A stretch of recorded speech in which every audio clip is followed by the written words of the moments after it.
Evelyn. And I'm Robert. And we're talking about it. And just to remind you, this chapter is the Steward and the King. But just to remind you, we are recording this only 5-10 minutes after we recorded the previous chapter because we're trying to get ahead of ourselves. Because it's a busy summer. The rest of summer gets really crazy. Yeah, because one of my best friends is getting married, which congratulations. I know you guys listen. Love you guys. And then also I'm going to Disney World in late summer. So, woohoo! Anyway, so we're just trying to get a backlog of things. So if you listened 2 weeks ago, there was a little bit of chaos. The most chaotic episode up to this point. I don't actually... No, there was definitely a couple... It's top 5. It's top 5, but I don't think it's the worst. But it's up there. But we drank some water. We took like a mental second, used the bathroom, made dinner plans. And now we're ready to go again. Yeah. So, yeah, we haven't backlogged in almost 2 years because of how chaotic all of our scheduling has been. We haven't actually had a chance to backlog, so we'll see how this goes, guys. Okay, so predictions. Yes, so like we said, this was the chapter, The Steward and the King. Okay, so the first prediction was Faramir will gladly give up stewardship. Now, we had an argument off mic about this prediction already. 0 points. I still think I should get a quarter point. 0 points. But because when I explained it in the last episode, it was that he was gonna be so happy to get rid of it. Be like, please, I do not want this. Take this from me. And that's it's not exactly how it happened. So I do admit to that. And then the other 16th of a point. 16th, I will take it. I'll take it because I know my other two are completely wrong. Because all 3 of my predictions were about Faramir. Yes. My second one is that he was going to have to convince Gondor to accept Aragorn as king. Which... Big time wrong. Right. Because, my train of thought was, it's like, they knew the king was back, but they didn't really get a chance to, see him or meet him. He just kind of left to go fight, which is a good thing. But I don't think that they've had a moment to digest the fact that it's like there's a king again and things are happening.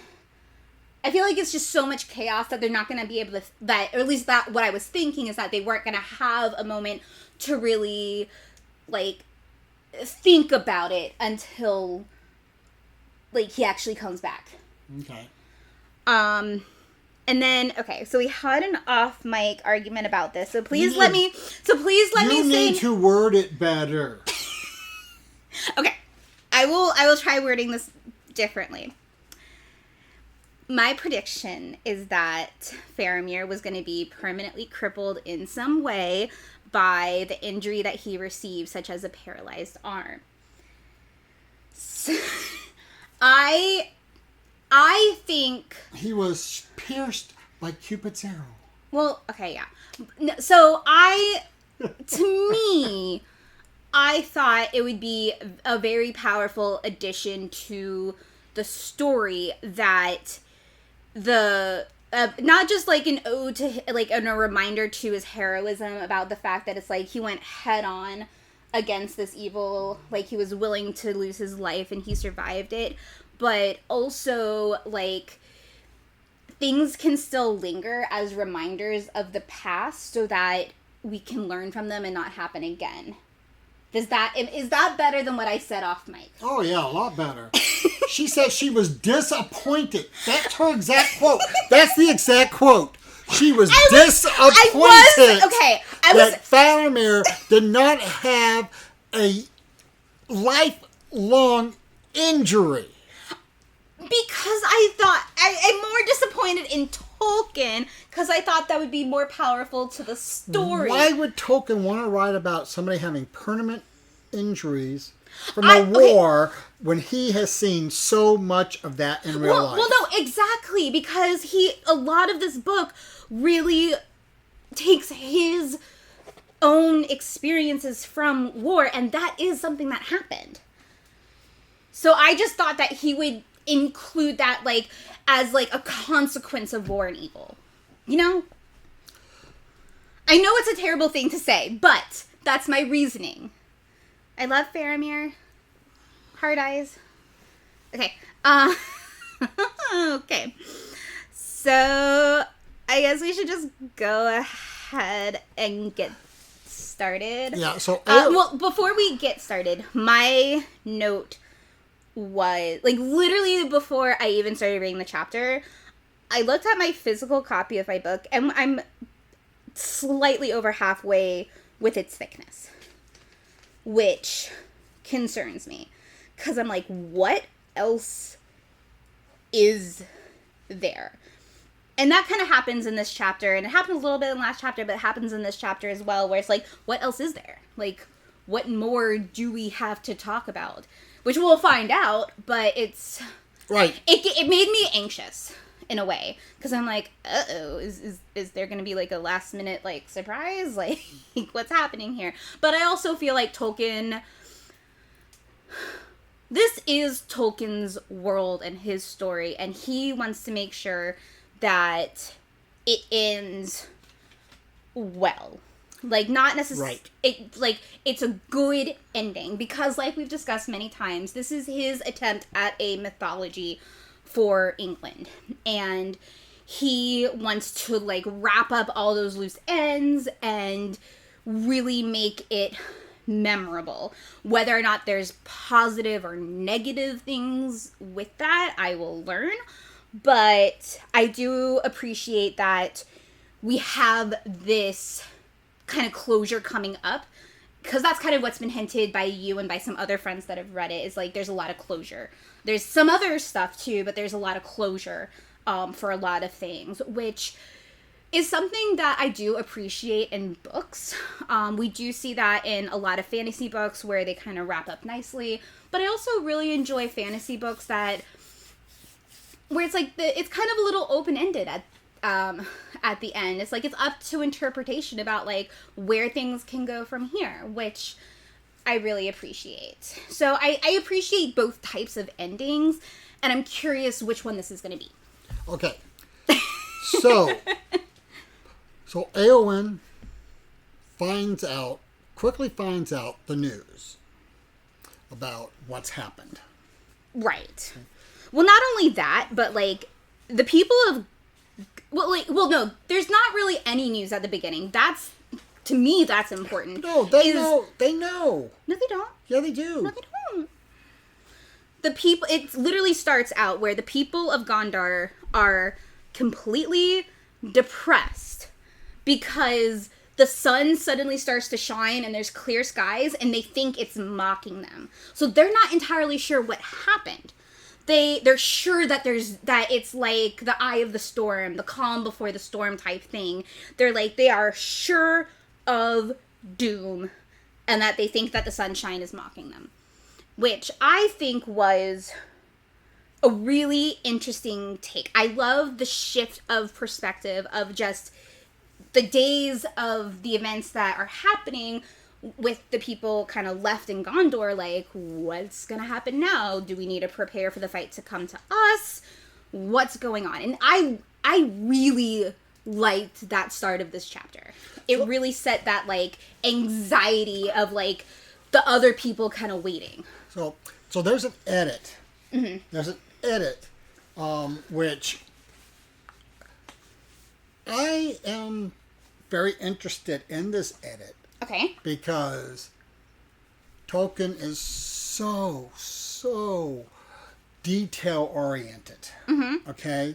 So, the quote from the is, her right hand clenched. Mm-hmm. So, and I'm just going to read these notes directly out of, I think it's Christopher's notes. Okay. As originally written and set in type, these words read, her left hand clenched. Tolkien recorded why the change was made. Okay. So it's supposed to be, left hand was changed to right hand because Eowyn's left arm, her shield arm, had been the one broken in the battle. Ah, okay, that would make sense. And the yeah. galley proofs of return of the king. But eventually, in attempting to make the change, the typesetters deleted left without inserting right, and so now it says her hand was corrected to her right hand. So there was two edits. Where it just said her hand clenched. Yeah, well, it now says her right hand clenched. Right. But there was an edit. Originally it was left. And then it was taken out. No, I'm sorry. Yeah, you said left, and then it was taken out, and then right was added. Yes. Okay. Yeah. Interesting. Okay. So, yes. So even Tolkien makes mistakes. That's good to know. Yes. And then... Still think he's a demigod, but okay. So then we have her arguing with the warden of the House of Healing. Yeah, so she's starting to feel better. She can't sit still. She's like, get me dressed. I need to talk to this guy. I need to figure out what is going on. She wants to meet who's in charge. And when she meets the warden, she's like, no. I mean, who is in charge?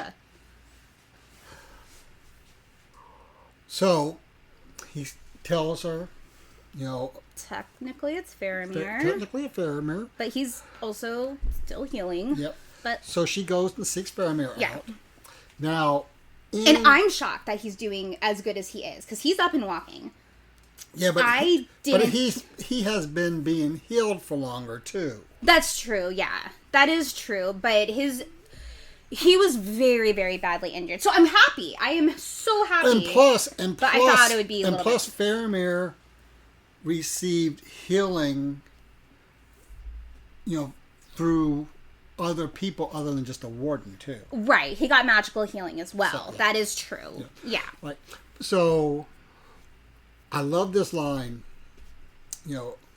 talking about Faramir. Says her loveliness, this is what he's thinking. Mm-hmm. Her loveliness amid her grief would pierce his heart. Yeah. So he's like love at first sight. He is smitten. Yeah, but I think it's also saying but he's like, it's not just smitten by her beauty, but by her ferociousness and her character. Right. Yeah, it's there's a lot of depth to it. Yeah. And I love how Eowyn just immediately goes into, it's like, I gotta do something. I can't sit still. And Faramir's like, I don't know what you want me to do about it. I'm a prisoner of the healers as well. Yep. And Faramir,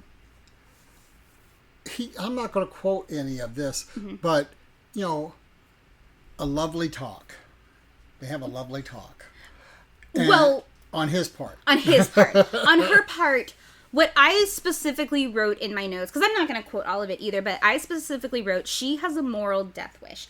She's talking about, she wants to ride out as a shield maiden. She wants to fight to the death. She wants to be next to her brother. She has this need not to be left behind that we've seen time and time again.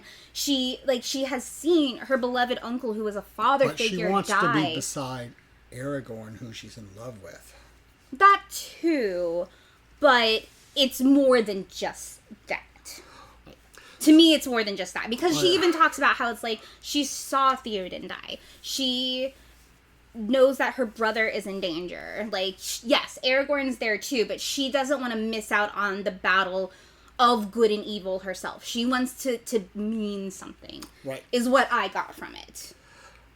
And Faramir, kind of connects them together, saying, but you and I have both passed under the wings of the shadow, and the same hand drew us back. Mm-hmm. Yeah, and he kind of says it's like they must endure the torture of waiting. And that's something that I super relate to, because as someone with chronic illness, and there's a lot that I can't do that I want to be able to do, and I feel that on a spiritual level. Like, it's very hard to just sit down and watch other people do things that you want to be a part of. Yep. And Especially important things. so Faramir decides to go find Mary and learn a little bit more about her. Okay. Before that, though, he lays it on thick. Boy's got game. Well, that's what I meant by lovely talking. Yeah. Okay, like, he literally was lovely talking. Yeah, he just, like, before they kind of depart, he's like, girl, not only are you beautiful, but you a bad bleep. You're awesome. You're great. He just really lays it on thick. He doesn't leave, like, he leaves nothing up to interpretation. It's like that quote from, I'm forgetting what show it is, but it's just like, a man who speaks his mind, what kind of game is he playing? Like, that kind of thing. It's so funny. And then so Faramir, yeah, she's like, but I'm battle worn, and I'm battle worn. I'm injured. I don't have all this glory.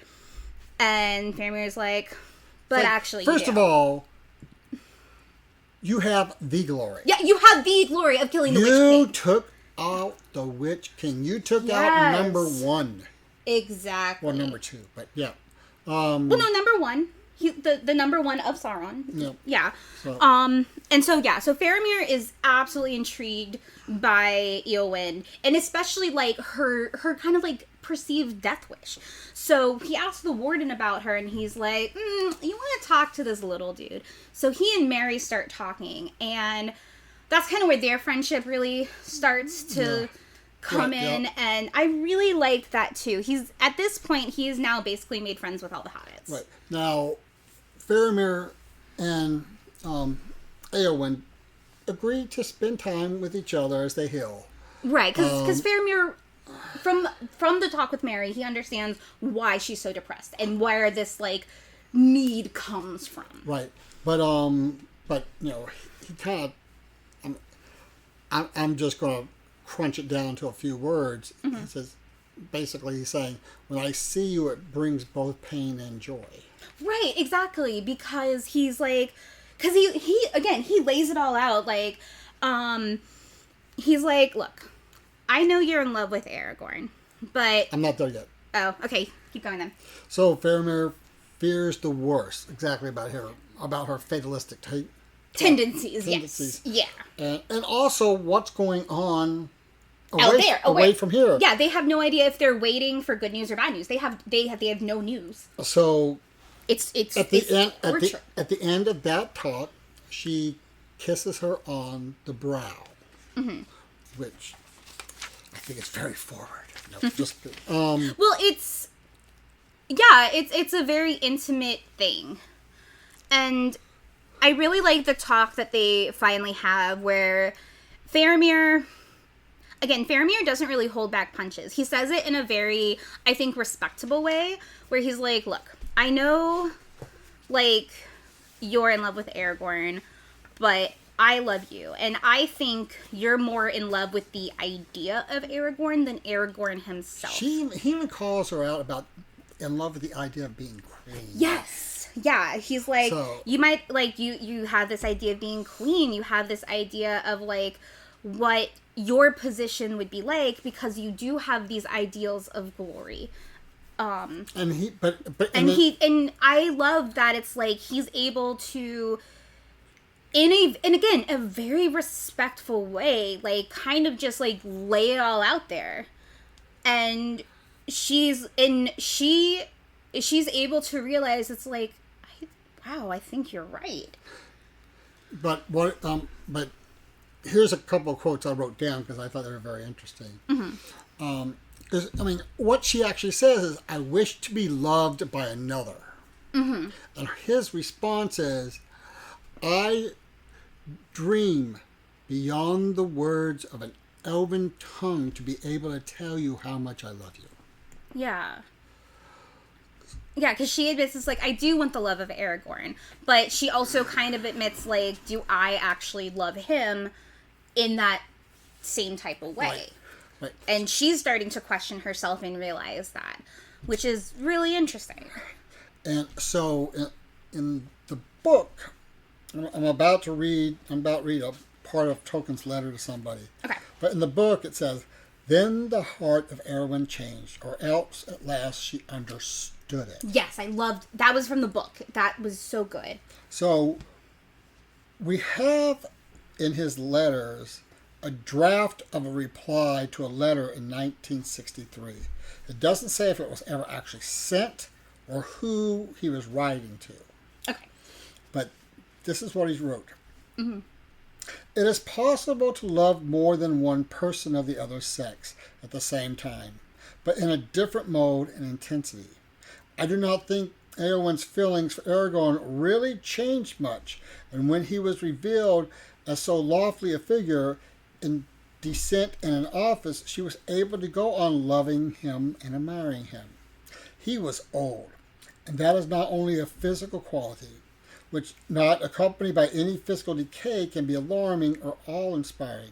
But she also she was not herself ambitious in the true political sense. Mm-hmm. Though not a dry nurse in temper, she was also not really a soldier or an Amazon, but like many brave women who were capable of great military gallantry at a risk. Regarding criticism of the speed of the relationship or love of Faramir and Arwen, in my experience, this is what he's writing, in my experience, feelings and decisions ripen very quickly as measured by mere clock time, which is actually not justly applicable. In a period of great stress, and especially under the expectation of death, and I do not think that the person of high estate and breeding need all the pretty fences and approaches and manners of love. This tale does not deal with a period of country love and its pretenses, but with a culture more primitive and nobler. And we see that a lot in wartime, and he's definitely talking from his wartime experience, where,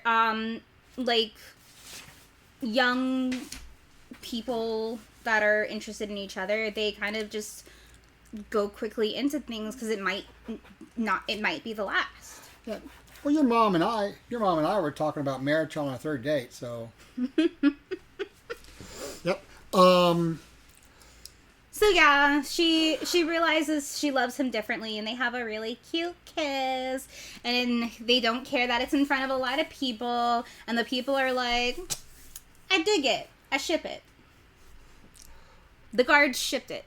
So the city is filled with life and joy because they have heard the good news. Yes, that same day. And I don't know if you clocked it. Oh, yeah, so she also decides that she wants to be a healer versus a soldier now. But so finally word comes to them. I forgot to write it down, but I don't know if you clocked it. It was day 7. Mm-hmm. And 7 is such an iconic number, very symbolic. Yeah. So it was day 7, at the very end of the day of day 7, where they get the good news. Right. And they can prepare for the Lords of the Rest to return to the city. Yeah. And so somewhere in there, it's mentioned that the hobbits are princes with great fame. Yeah, it's like the Lords of the West are coming into the city. There's lines of people out, and people from the country and all around have come to the city to just see all of this happening. And there is this one gossiping old lady that's telling her country cousin what's up, and she is iconic. I'm sorry. Iconic. I don't like this. I love this lady. This is so the much. Great grandmother of Karen. Yes, absolutely. She is where the Karen descends from, because she keeps talking during everything, leaning over to her cousin, so this part is what this is. Oh my god, iconic. But she's explaining, and so I think it's really cool because we get that perspective from the layman, where they're like, even like the regular people are just like, the hobbits, yeah, they're like really awesome and totally cool. And I heard this one guy set fire to a tower, and this other guy totally like saved like one of the princes. That's basically how this woman's talking, but in like, you know, Tolkien talk. Right. And I was cackling, and she comes back later too, but I was absolutely cackling because like, as like the lords start to talk and make their proclamations, she's kind of like shushed, and it's, oh, I love it. So in Appendix A, mm-hmm. which is supposed to be part of Bilbo's writings, okay, about the crown. Okay. I'm not out the crown yet. Why aren't you? I have Faramir and the Steward ship. Real fast. Okay. So, like I mentioned in my prediction, so Faramir does the whole the whole symbolic part of it, like the like the coronation type thing, where he bows to Aragorn and he says, "I surrender my office to you." And Aragorn's like, "Nah, we're gonna need ya." Okay. And he's like, "All right." So totally wasn't expecting that. But yeah, so then he turns around and introduces him as king, and the lady starts gossiping again, being like, "This is just a formality." And again, I love her. And that's when the crown comes in. So go ahead and talk about the crown, and then I'll talk about the events of the crown. Right. As I said, it's in Appendix A of the book. It says, the crown of Gondor was derived from the form of a Numerian war helm. In the beginning, it was indeed a plain helmet, and it's said to have been the one that Isildur wore during the Battle of Delagor. For the helm was crushed, but that helm was actually crushed by a stone cast at him. But in the later on, it was created to look like one of those helms. And Tolkien wrote on 14 October 1986 to a Rhoda Bear. I love that name. I'm sorry. Yeah, I think the crown of Gondor was very tall, like of Egypt, with wings attached and not just set back straight at an angle. The North Kingdom had only a diadem, and the difference between the North and the South kingdoms of Egypt was that diadem and the crown. And when both kingdoms were put together, those two crowns were put together. That's not what he's saying exactly. I'm just trying to reduce two paragraphs. And here he also illustrates what the crown should look like. I could not find his illustration of it. Okay, we'll try to search for that then. I look really hard for that. But anyway, so but while they're there, now that the king is king. Well, right. So Faramir hands him the crown, and Aragorn lifts it up in the air and makes a great speech. But then, to the surprise of everybody, he hands it back to Faramir and is like, "So listen, I love you, and I love this whole thing. Like, the vibe's great. But what I really would admire is if the ring bearer would hand it to Gandalf, and if Gandalf could crown me, because they are also really important to me. I love you, but, they kind of, helped with all of this, and we worked together for longer." Well, because he wants to give them the honor. The honor of it. Yeah, exactly. Yeah, so. And he knew Faramir would be fine with it. If it was Boromir or their, craptastic dad, who I do not wish a Happy Father's Day to. Happy Father's Day to everyone but him. But listen, so this is where the old lady starts talking again. Yeah. About the crown. Oh, this is just a formality. We knew it was going to happen. And then she just gets shushed again. It's so funny. Oh my god, I love it. So, but one of his first acts as king is to give mercy to Well, yeah, so there's to a lot. Birmingham. Yeah, so there's a lot of administration happening, but the only thing that they really talk about is this dude. How do you pronounce his name? Because I could not. I'm pronouncing it Birmingham. Okay. But he was the one that was in charge of guarding the gate. Right. And he basically abandoned his post to save Faramir. That's the short of it. Well, yes. And so technically he should be killed. So Aragorn's like, I'm just gonna banish you because I'm promoting you. But don't think I'm not gonna punish you. You're gonna be in charge of a crap hole. No. It's not a crap hole, but... No, he basically becomes the head of guard for Faramir, and he knows that's going to be tough because Faramir likes to take risks. You gotta be... It's like, he's your responsibility now. You saved him, you gotta save him again. So, and then we get to where Gandalf and Aragorn, where we find out from them and them talking to others. So, oh, no, I'm sorry. I'm ahead of myself. Are you done with the coronation? Yeah. Okay. I basically have that Aragorn kind of asks Eowyn and her brother kind of what they want to do with Theoden. And they're like, well, we're going to leave him here for a few days so we can all rest. And then we're going to bring him back and bury him. And Eowyn is like, we're going to go bury my uncle, but then I'm going to come back and marry Faramir. And it's really cute. Yeah. She's like, I will return. Yeah. So Gandalf and Aragorn take off to do a little something. And here Gandalf tells him that the third age of the world has come to an end. Yeah. And that the power of the three rings have ended when he's talking about the power of the elf rings. Right. So a little bit of a rabbit hole. Mm-hmm. So the three rings. And remember, the three rings were not corrupted. They were not corrupted because they were made first. But and then they were protected. Yeah. Because they thought he looked a little hinky at that point. Mm-hmm. So the one ring, the ring of water, Ninya, Gadriel has it. Okay. And it was the chief of the three rings. Mm-hmm. The ring of fire, Narya, Gandalf has it. Right. And then the third ring, the ring of air, Vilya, Elrond has it. And the world was quiet until one day the fire ring attacked. No, sorry. I'm so sorry, I had to. Okay, keep going.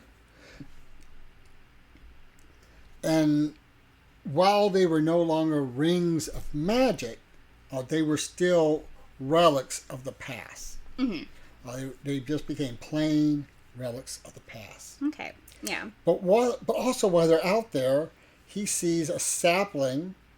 Well, first Aragorn's kind of like, what am I supposed to do here? Like, the tree is still kind of dead and not doing well, and people aren't entirely sure in Gondor about what's to come next. And Gandalf's like, oh, look over there, fam. And that's when he finds the sapling. Yep, sees the sapling, and the sapling is in the line of Nimlot. Yes. Which Nimlot was descended from one of the eldest of trees, one of the two first trees. Oh wow! Okay. So Nimlot means white tree, basically. Because basically at this point, because we kind of glanced over it, so the fellow, like, while everyone has kind of like gone off to like fix things and prepare things, the rest of the fellowship, they're very hesitant to leave. They just want to hang out with each other. They just want to have some peaceful times with each other because they have this very strong bond. And they're all, and it's kind of mentioned that they're all just kind of waiting for a sign. And this is it. The sapling with, and the small sapling growing very quickly and,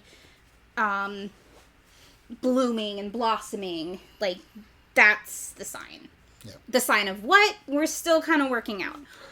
But they take that as the sign. Right. So then the fair folk of the north and Arwen are there and doing their thing. And those of Lothlorien and of Mirkwood. Yeah. All of the elves gather. Show up and gather. And then Frodo says, oh, I understand now why we waited. Yeah. I was like, okay. Yeah, and then we kind of get this, it doesn't say it explicitly, but it's kind of like the ending has begun. Right. And then... Because Aragorn... And then Aragorn can finally marry Arwen, which I wish was... I wish there was a little bit more to that as well. Well... Just a couple more sentences or something. So... And they were married on Midsummer's Day. Yeah. Which is a significance, too. Right. Longest day of the year. Yeah. But yeah, I wish there was a couple more sentences. It doesn't have to be long-winded, but for Tolkien, who loves to describe things, I wish that was described a little bit more as well. Like, so the Pippin thing and then this thing, I wish there was a little bit more. I mean, the book's long enough as it is. What's a few more 100 pages? So I'm already in. All right. So they're married. Yes. And he is now king. And that's kind of the end of the chapter. That's the end of the chapter. So what are your... First of all... Honestly, I'm still so... Like, what is... I don't even remember... Like, I think it was something about parting of the ways. I don't know. Because I briefly looked at it. I'm like, I'm not even going to try to make a prediction. Because I'm still trying to digest. Because, like I said, I read the 2 chapters in a row. Many partings, yeah. So I'm still, like, kind of digesting the last couple chapters. And reading 2 chapters in a row was a little crazy. Because usually I have to just stop and be like, oh my god, what's next? Which, I mean, I still did. But I was able to read 2 chapters in a row this time, at least. Right. What was it? Many partings? You just put your book down. It's something about a lot of partings. So let me Many partings. Many partings. Okay. So, I mean, I feel like you're going to have to give me some gimmies because I really don't know what else to do. I'm going to predict that... So the problem is this first prediction I want to make is... I don't know if it's true or not. It's only stuff I've heard from memes. That it's like that Legolas and Gimli are going to leave together to just go exploring. Well, they mentioned early on that they were going to do it, too. Right, they mentioned early on that they wanted to do it. And then at the end of the previous chapter, when Legolas starts singing, he's kind of like alludes to the fact that he's never going to go back to Mirkwood. So that would be... My guess is they're finally going to do it. Because, again, I've seen memes about it, and there's been hints in the book. So I feel like that's going to be one of the partings. Okay.